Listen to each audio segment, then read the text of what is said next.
샬롬, 이동춘 목사입니다. 오늘도 여러분의 삶이 주님의 평안으로 가득하시길 기원하며 하나님의 말씀을 나누겠습니다. 오늘 주시는 말씀은 사도행전 9장 17절에서부터 31절의 말씀입니다. 이 말씀 중에 17절로부터 21절을 읽겠습니다. 아나니아가 떠나 그 집에 들어가서 그에게 안수하여 이르되, 형제 사울아, 주 곧 내가 오는 길에서 나타나셨던 예수께서 나를 보내어 너로 다시 보게 하시고 성령으로 충만하게 하신다 하니, 즉시 사울의 눈에서 비늘 같은 것이 벗어져 다시 보게 된지라. 일어나 세례를 받고 음식을 먹음에 강건하여지니라.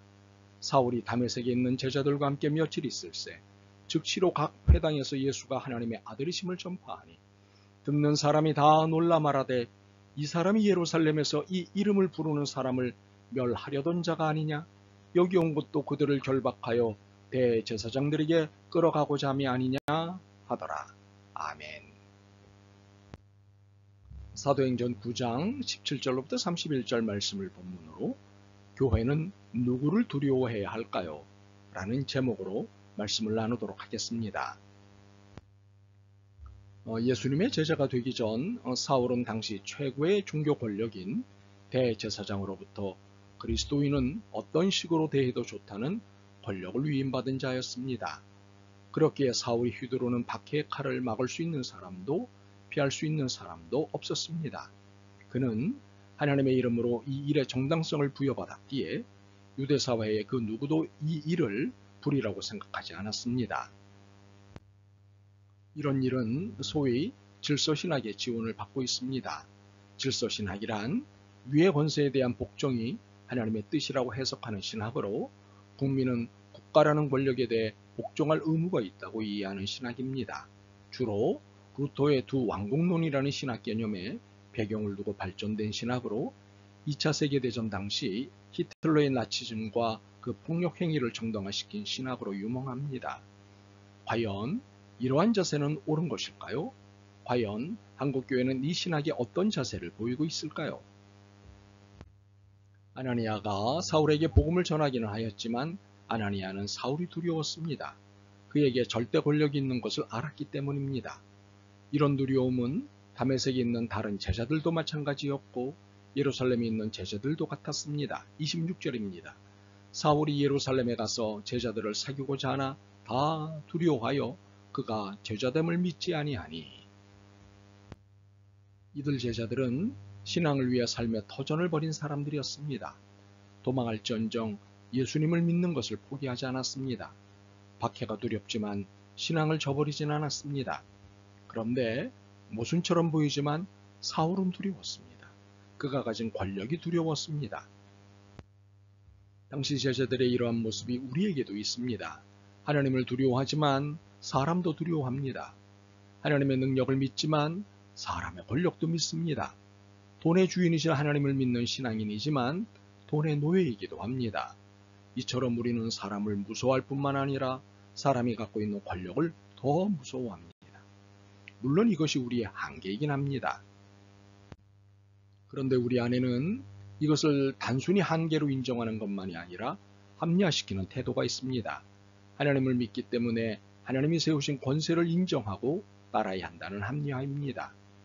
왕에게, 대통령에게, 정부에게 복종하는 것이 옳기에 하나님을 두려워하지만 사람도 두려워해야 한다고 주장합니다. 소위 질서신학을 주장합니다.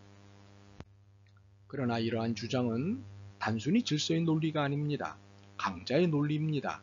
강자가 세상의 중심이고 그렇게 되어야 한다는 논리로 비성경적 논리입니다. 순종은 하나님께 하는 것이지 세상 통치자에게 하는 것이 아니기 때문입니다. 인간은 서로에게 협력관계지 상하관계가 아니기 때문입니다. 그러므로 질서신학은 비성경적입니다. 우리는 오직 구주이신 주님만 존경하고 두려워해야 합니다.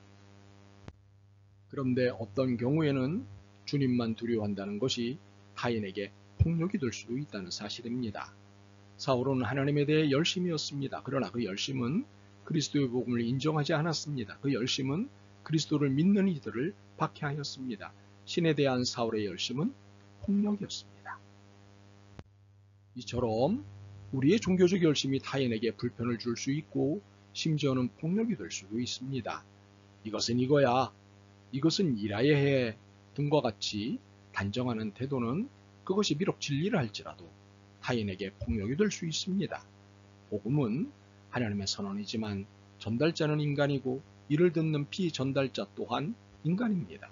그러므로 성대를 이해하며 복음과 내 신앙을 전해야 합니다. 사울이 복음을 전하는 것을 눈으로 보고 귀로 들었음에도 불구하고 제자들은 의심하였습니다. 두려워하였습니다. 이런 의심과 두려움이 사라진 것은 사울과 관계가 형성되고 난 뒤였습니다. 사울이 아닌 바울로서 살아가는 진정성을 경험하고 그런 관계가 형성되고 나서야 신뢰가 생긴 것입니다. 그렇습니다. 이렇게 신뢰를 바탕으로 한 관계가 형성되고 나면 단정하는 태도도 양해가 될 수 있지만 관계가 형성되기 전에 단정적 태도는 폭력이 될 수 있습니다. 그러므로 이런 면들의 예의를 갖추는 것은 타협이 아니라 복음적입니다. 이는 사람이 두려워서 그러는 것이 아니라 사람을 사랑하시는 하나님이 두려워서 그러는 것입니다. 그러므로 우리는 늘 질문해야 합니다. 나는 하나님을 두려워하는가? 사람을 두려워하는가? 우리 교회는 하나님을 두려워하는가? 사람을 두려워하는가? 교회는 사람이 두려워서 말을 조심스럽게 하고 행동을 신중하게 해서는 안 됩니다. 하나님이 두렵기에 하나님의 사랑하시는 사람들에게 불편을 주지 않기 위해 겸손하고 신중해야 합니다. 교회에 속한 멤버인 우리는 무엇이 폭력이 될 수 있는지를 신중하게 가려 하나님을 두려워함으로 사람에게 겸손한 태도를 보여야 합니다. 그러기 위해 우리에게 필요한 것은 복음의 확증입니다. 복음에 죽고 복음에 산다는 복음 중심적 삶의 자세입니다. 사울이 그리스도를 만난 후 즉시 각 회당에서 예수가 하나님의 아들이심을 전파한 것은 복음의 확증 때문이었습니다.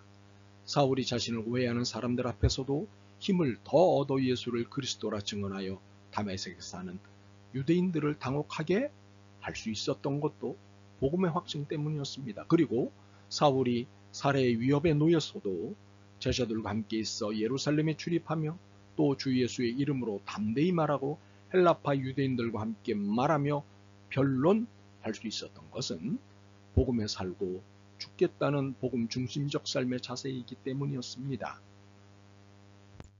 결국 사람이 아닌 하나님을 두려워하는 사람들에 의해 교회는 든든히 세워져 가고 영혼 구원의 역사는 강성해집니다. 31절입니다. 그리하여 온 유대와 갈릴리와 사마리아 교회가 평안하여 든든히 서가고 주를 경외함과 성령의 위로로 진행하여 수가 더 많아지니라.